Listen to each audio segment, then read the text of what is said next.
ভালোবেসেই সংসার ছাড়ার কথা। বুঝলেন না তো? আসলে সমকাম, সেই সমকামে সংসারে ইতি, সমকামী ভালোবাসাকেই প্রাধান্য, আর তাই স্বামী সন্তান ত্যাগ। বিয়ের 4 বছর পর সংসার ছাড়লেন মহিলা। ভিন রাজ্যের তরুণীর সঙ্গে নতুন ঘর ইন্দ্রাণী। রামপুরহাট আদালতে ডিভোর্সের আবেদন, নতুন সংসারের যাত্রা শুরু ইন্দ্রাণী এবং প্রীতি। বীরভূমে স্বামীর সঙ্গে স্ত্রীর স্বেচ্ছা বিচ্ছেদ, মায়ের ভালোবাসার টানে মাতৃবিচ্ছেদ সন্তানের। ব্যক্তি ইচ্ছা, সেই ব্যক্তি ইচ্ছা বনাম দায়বদ্ধতার এক অদ্ভুত টানা পড়ে। সরাসরি চলে যাই, অক্ষয় প্রতিনিধি রয়েছেন আমাদের সঙ্গে। অক্ষয়, বিভিন্ন সামাজিক দায়বদ্ধতা থাকে, সে কারণে অনেকেই অনেকের ভালোবাসাকে গুরুত্ব দিতে পারেন না, প্রাধান্য দিতে পারেন না, বা বলা ভালো পরিণতি দিতে পারেন না। অনেকগুলো স্টেপ পেরোতে হয়েছে ইন্দ্রাণীকে। অবশেষে তিনি তার সমকামী ভালোবাসাকে প্রাধান্য দিতে পারলেন, কিন্তু কতটা ক্ষত হলো, কতটা ক্ষতি হলো তার ব্যক্তি জীবনে।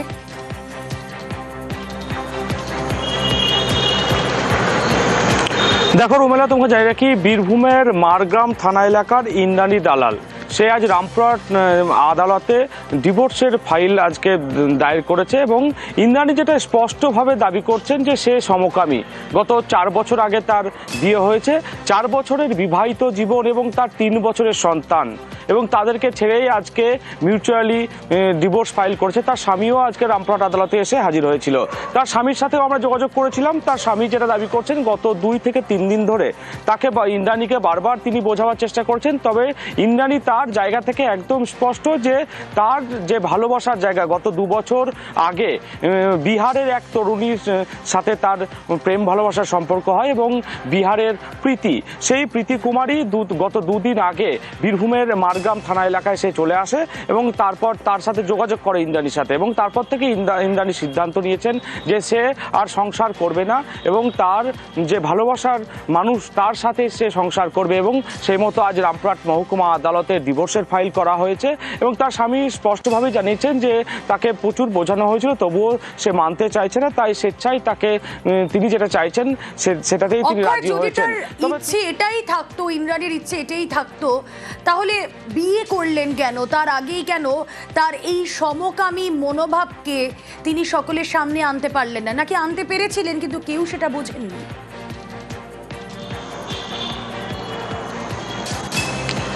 দেখো, ইন্দ্রাণী স্পষ্টভাবে আমাদেরকে যেটা জানাচ্ছেন যে তার বিয়ের আগে সে কিন্তু বিয়েতে রাজি ছিল না, তার বাড়ি থেকে জোর করে তাকে বিয়ে দেওয়া হয়েছিল, এবং বিয়ের আগেও সে কিন্তু নদিয়ার এক নাবালিকার সাথে পালিয়ে গেছিল আহমেদাবাদ, এবং সেখান থেকে পরিবার যখন অভিযোগ দায়ের করেছিল থানায়, তো পুলিশ সে সময় তাকে উদ্ধার করেছিল, এবং সে সময় তিনি অভিযোগ করেছিলেন, দাবি করেছিলেন যে তার ইচ্ছার বিরুদ্ধে বিয়ে হয়েছে। তবে এত বছর পর তার যে একজন 3 বছরের পুত্র সন্তান আছে, ঠিক এখানেও কিন্তু একটা প্রশ্ন আসছে, একজন মা তার সন্তানকে কিভাবে ফেলে সে চলে যাচ্ছে, এবং আজকে সে একেবারেই তুমি সঙ্গে থাকো অক্ষয়। ইন্দ্রাণী কি বলছেন তার সমকামী ভালোবাসা শুনুন। ডিসিশনটা নিলাম কারণ আমি একজন সমকামী, আমার বাড়ি থেকে মেনে নেয়নি, আমাকে জোর করে বিয়ে দেওয়া হয়েছিল। যখন আমার বিয়ে ঠিক হয় তখন আমি একটা অন্য মেয়ের সঙ্গে চলে গিয়েছিলাম আহমেদাবাদ, তো ওখান থেকে আমাকে আনা হয় পুলিশ মারফত এবং জোর করে বিয়ে দেওয়া হয়। তো আমরা 5 বছর সংসার করলাম। আমি ভাবলাম যে হয়তো আমার কোনো মনের ভুল হতে পারে, এটা আমাকে মানসিক রোগের ডাক্তারও দেখানো হয়েছিল। তো আমি কোনোভাবেই পারছিলাম না থাকতে ওর সঙ্গে। তো এর সঙ্গে আমার 2 বছর আগে পরিচয় হয়, তো আমি ডিসিশন নিই যে ওর সঙ্গে আমি এবার বিয়ে করব, মানে চলে যাব। হ্যাঁ, আজ ডিভোর্সে ফাইল করলাম, তো আমরা মিউচুয়াল ডিভোর্স করছি। डिसीजन यही लिया कि इनका डिवोर्स हो गया और हम जा रहे हैं मुजफ्फरपुर बिहार। तो उसका तो एक बच्चे भी है, फैमिली है, तो क्या होगा, हम दोनों प्यार करते थे। वहाँ पे दोस्त है, वहाँ पे जॉब करेंगे। मेरे घर पे मम्मी पापा भाई बहन।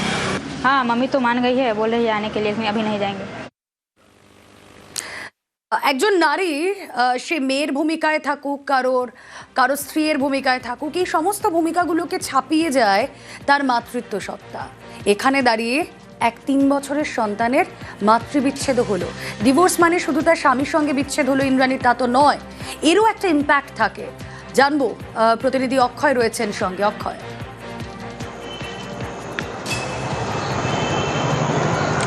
দেখো একদমই তাই। এই ঘটনা কিন্তু সামনে আসার পর যে ইন্দ্রাণীর যে স্বামী সেও ভেঙে পড়েছে। তার কারণ ছোট্ট সন্তান, 3 বছরের সন্তান, এবং সে বাবা মা ছাড়া কিভাবে থাকবে। এবং এই ঘটনা সামনে আসার পর তার স্বামী এবং পরিবারের সদস্যরাও ইন্দ্রাণীকে সব রকমভাবে বুঝিয়েছে। এমনকি ইন্দ্রাণীর শ্বশুরবাড়ির তরফ থেকে থানাতেও দ্বারস্থ হয়েছিল। তবে পুলিশের তরফ থেকে জানানো হয় যে যেহেতু ইন্দ্রাণীর প্রাপ্তবয়স্ক, সেই ক্ষেত্রে পুলিশ সেক্ষেত্রে কিছু করতে পারবে না। তার কারণ তার ব্যক্তি স্বাধীনতা আছে এবং সে ব্যক্তিগতভাবে কি করতে চাইছে সেটা কিন্তু পুলিশ হস্তক্ষেপ করতে পারে না।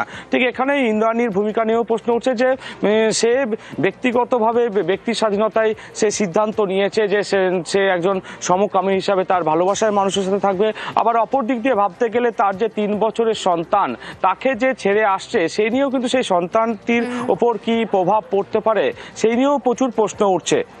একেবারেই অক্ষয়, শুনতে খুব ভালো লাগে। কেউ কারোর ভালোবাসাকে প্রাধান্য দিলে হতেই হবে। স্বামী তাকে সহযোগিতা করলেন, ডিভোর্সের আবেদন হলো, মিউচুয়াল ডিভোর্সও হয়তো হয়ে যাবে।